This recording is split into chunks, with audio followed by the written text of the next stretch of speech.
ಮಾಡಿಬಿಟ್ಟಿದೆ. ನಿಖಿಲ್ ಕುಮಾರಸ್ವಾಮಿ ಮಣಿಪಾಲ್ ಆಸ್ಪತ್ರೆಯತ್ತ ಬರ್ತಾ ಇರುವಂತಹ ವಿಜುವಲ್ಸ್ಗಳನ್ನು ನೋಡ್ತಾ ಇದ್ದೀರಿ. ಪ್ರೀತಿಯ ಅಜ್ಜಿ ಮನೆಯಲ್ಲಿ ಯಾವುದೇ ಪೂಜೆ ಪುನಸ್ಕಾರಗಳನ್ನು ಮಾಡಿದಂಥ ಸಂದರ್ಭದಲ್ಲಿ ಅಜ್ಜಿ ತಾತನ ಆಶೀರ್ವಾದವನ್ನು ಪಡೆದುಕೊಂಡು ಹೊರಡ್ತಾ ಇದ್ರು ನಿಖಿಲ್ ಕುಮಾರಸ್ವಾಮಿ. ಯಾವುದೇ ಒಂದು ಸಾಧನೆಯ ಹಿಂದೆ ಈ ಕೈಗಳು ಇರೋದನ್ನ ಯಾರು ಮರೆಯಲಾರರು. ಅಪಾರ ಪ್ರಮಾಣದ ಕಾರ್ಯಕರ್ತರು ಬೆಂಬಲಿಗರು ಆಸ್ಪತ್ರೆಯತ್ತ ಧಾವಿಸ್ತಾರೆ ಅಂತ ಹೇಳಿ ಪೊಲೀಸ್ ಭದ್ರತೆಯನ್ನು ಹೆಚ್ಚು ಮಾಡಲಾಗ್ತಾ ಇದೆ.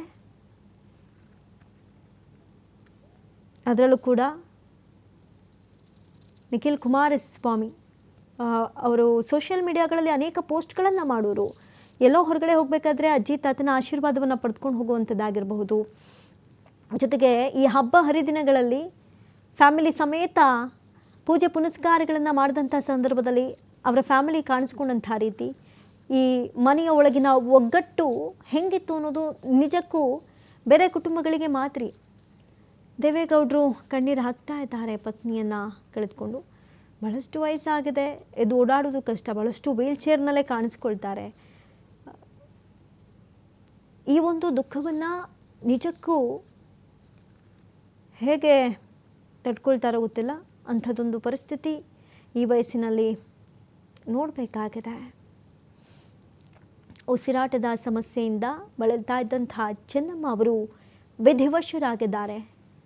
ಉಳಿಸಿಕೊಳ್ಳುವಂಥ ಅನೇಕ ಪ್ರಯತ್ನಗಳು ನಡೆಯುತ್ತಾ ಇದ್ರೂ ಕೂಡ ವಿಧಿಯಾಟವೇ ಬೇರೆ. ಉಸಿರಾಟದ ಸಮಸ್ಯೆ ಅವರನ್ನು ಬಿಟ್ಟು ಬಿಡ್ದಂಗೆ ಕಾಡಿಸ್ತಾ ಇತ್ತು.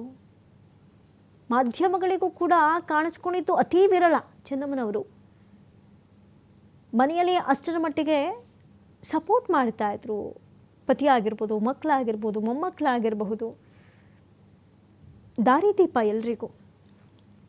ಬಹಳಷ್ಟು ನೋವಿನಿಂದ ಗೌಡರ ಕುಟುಂಬ ಆಸ್ಪತ್ರೆಯತ್ತ ಬರ್ತಾ ಇರುವಂಥ ನೇರ ದೃಶ್ಯಾವಳಿಗಳನ್ನು ನೋಡ್ತಾ ಇದ್ದೀರಿ. ಆಸ್ಪತ್ರೆ ಬಳಿ ಹೆಚ್ಚು ಭದ್ರತೆಯನ್ನು ಕಲ್ಪಿಸಲಾಗ್ತಾ ಇದೆ. ಕಾರ್ಯಕರ್ತರು ಅಪಾರ ಪ್ರಮಾಣದಲ್ಲಿ ಬರ್ತಾರೆ ಎನ್ನುವಂಥ ಕಾರಣದಿಂದ ಬಹಳಷ್ಟು ಎಚ್ಚರಿಕೆಯ ಕ್ರಮಗಳನ್ನು ವಹಿಸಲಾಗ್ತಾ ಇದೆ.